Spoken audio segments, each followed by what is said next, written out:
Alrighty, welcome back everyone. We just talked about the Heisman. Travis Hunter gets a win in a very, very narrow battle with Ashton Genty and made a lot of people on Twitter mad. But obviously it is over now. Travis Hunter does have his Heisman and we got some games to talk about. There were some really incredible games this past weekend and we'll start with one of the greatest ones every single year, one of the best spectacles in the sport, probably the best spectacle in the sport, Army-Navy. An incredible game every single year, absolutely love it, and I picked Army to win this one 31-10. So if you want to just flip those, if you want to just in your mind just imagine that I picked Navy 31-10, this looks like a great pick. This looks like an incredible pick from your guy. But overall, the Navy team just absolutely dominated pretty much from start to finish. Particularly that defense came to play. And I was really worried about that run defense going into this one. But Army's offense averages over 300 yards on the ground per game coming into this one.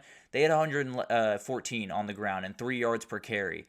That is not what they're used to by any means. So it forced Bryson Daly to throw the ball 16 times, another thing they're not comfortable with, and he threw 3 picks. So it was one of those days where you lose the run game for Army, and things just started to spiral. Things got really out of control in a hurry, and Army just could not get much of anything going, and Bryson Daly made a couple of interesting decisions, and I'll leave it at that for the time being. But when you talk about this game, there's so many different things to talk about. There's so many different people to talk about. But Landon Robinson might have stole the day with a lot of different incredible plays. He was the leading tackler in this game. But beyond that, he took a 29-yard a fake punt. He took 29 yards for a first down, kept a drive going that kind of led to a put-away touchdown. They went up by 15 after that touchdown, and that was kind of all she wrote there. A remarkable call by Brian Newberry in that spot on his own 47, and then Landon Robinson.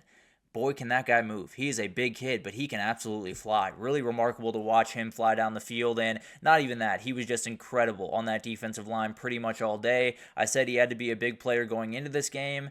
He might have heard me because he was a massive player in this game. Really remarkable. And that D-line overall was really dominant. The three leading tacklers for this game were Landon Robinson, Justin Reed, and Griffin Willis, all on that defensive line. Really, really good when you're playing a triple option team, when you can keep them pinned in, when you can make sure that they're stopped at the line of scrimmage. You're doing a really good thing. And then on that back end, Deshaun Peel, Luke Paris, and Kenneth McShann all came away with picks, but Andrew Duhart, Rayhan Lane, played really good football. So this entire defense for Navy did an incredibly good job throughout this thing, really kind of stifled that offense. And then on the offensive side of the ball for Navy, it was Blake Horvath and pretty much no one else. Let's be totally honest. He went 4 for 9, 107 yards, 2 passing touchdowns, including an incredible play call on one of those, and then 25 carries, 204 yards, and 2 scores on the ground.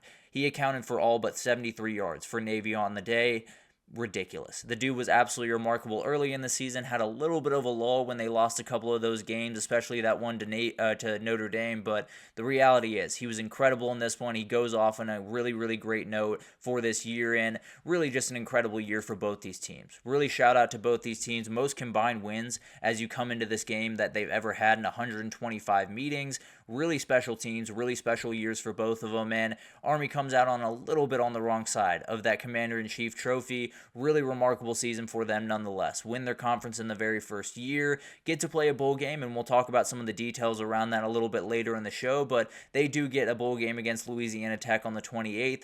We'll see what happens there. Definitely a late change, so we'll see if that game plan changes a little bit for Army and definitely for Louisiana Tech, but going to be a fascinating next couple of years for these programs. 2 coaches that I think are probably going to be around for 2025. There was some talk around Jeff Monken, but with a lot of those jobs kind of being snapped up, doesn't feel like he's going to get one of those big-time jobs unless there is a cascade after a Ohio State loss, possibly. But overall, remarkable. Every time I watch this game, I fall in love with it a little bit more. One of the best spectacles in the entire sport, and Navy comes away with the big-time win here, and now they look forward to a possible big-time moment against Oklahoma in that bowl game. If they can get a win there, a lot of momentum heading into 2025 for the midshipmen. But remarkable game here. It's a remarkable game every single year. The pageantry of that place is just incredible every single time you watch it, but Navy comes out on the right side for the first time, I believe, in about 3 years. So good stuff from the midshipmen. But we had a couple more games that we got to talk about here. Jackson State gets a big time win. They win what's quote unquote the HBCU title this past weekend over South Carolina State. Really remarkable game, and the defense was the winner here as well. 178 yards totally given up from the Jackson State defense. They had 2 interceptions, had one or allowed 1.6 yards per carry, and they were all over Eric Phoenix and Ryan Stubblefield throughout this game. They were absolutely incredible. On the offensive side for Jackson State, Jacobian Morgan was really, really good. Had a nice day throwing the ball. 15 for 21, 233, 2 scores, and only 1 INT passing. Irv Mulligan was stifled for a lot of the day. Only had 2.8 yards per carry, but broke through for 2 touchdowns. Was an absolutely huge player for them. But Isaiah Spencer was the guy that you're going to want to watch in this game. He was absolutely incredible. Huge 67-yard touchdown catch, or not touchdown catch, but one that set up a touchdown on the very next play, their second touchdown of the day. And Fortalin, a very talented guy that stole the show with 2 touchdown catches. Really huge win for Jackson State, and they continue to thrive under T.C. Taylor. Has done an incredible job. After Dion left, he did leave a lot of really good things there, but there was a lot of rebuilding that had to be done, and T.C. Taylor has done an incredible job there, and they continue to be the class of the HBCU programs going forward.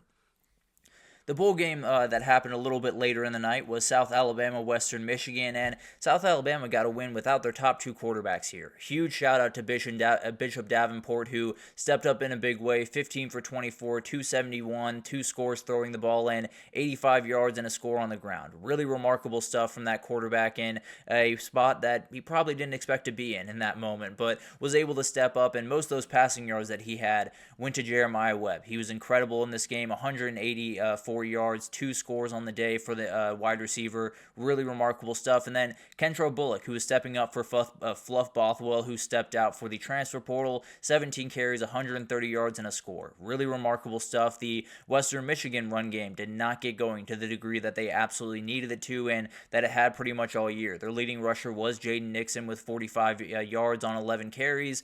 36 of those yards came on 1 carry. So he got absolutely stifled. Pretty much everyone in that running back room got stifled, but South Alabama ends their season on the right side of 500, and it looks like Gio Lopez should be back next year, so things are definitely looking very good for the Jags over there in South Alabama. And then Western Michigan, you go 6-6, but the MAC title was very much in reach late into the season. A lot of good things going on for the Broncos as they head into 2025, and if anyone's keeping track, I am 1-1 in my bowl record thus far. I will be keeping track throughout this entire thing. Hopefully, I come out on the right side of 500, but going to be a really interesting thing, and a lot of these bowl games that are relative toss-ups are going to be really hard to pick. But remarkable 2 bowl games we got there. And then just real quickly, got to give some love to the FCS. We have a little bit of a lull here, a little bit of time to talk about some different things, and might as well give some love to the FCS teams that made their way to the semifinals of that tournament this past weekend, and it was a lot in dominating fashion. Montana State started this thing, was absolutely remarkable. Tommy Mellott was incredible, over 300 yards, 3 touchdowns on the day. They moved to 14-0 on their season. They've been the best team in the FCS all year, and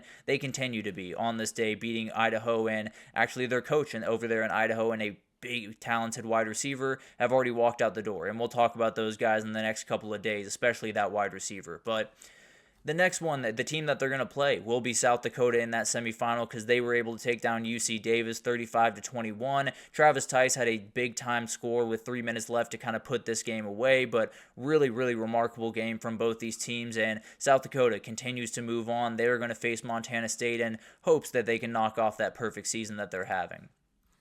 South Dakota State gets a dominating win over Zach Calzada in the incarnate word. Zach Calzada, the old Aggie kind of legend around there at this point, but Mark Ganowski and Griffin Wild connected for 2 touchdowns in this game, and then the run game for South Dakota State is absolutely incredible. 273 yards, 4 rushing touchdowns in this one. They are a remarkable group, and that could be what carries them against North Dakota State, which is who they're going to face off. They were able to get a win in the Fargo Dome from that team down there in Georgia. Mercer came up there and did not have a nice day by any means. Cam Miller was incredible, 259, 2 scores in this one. Really, really special group over there in SDSU, and we'll get to see that NDSU-SDSU matchup when they kind of coinciding with that Penn State SMU matchup. So get that multiple TVs out. That's going to be a really, really fun game with just a little bit of bad blood between those two programs. So wanted to give a little bit of love to the FCS real quick. We obviously have a little bit of a lull before we get into that first round CFP game. So figured I'd give some love over that direction. They definitely do deserve it. But let's take our second break here, I believe. And when we come back, we're going to talk a little bit about the transfer portal. We'll talk about all the different things happening around there. Definitely a ton of commitments and a ton of intel. So we'll have to roll through it pretty quickly, but we'll break it down right after this. So stick with us.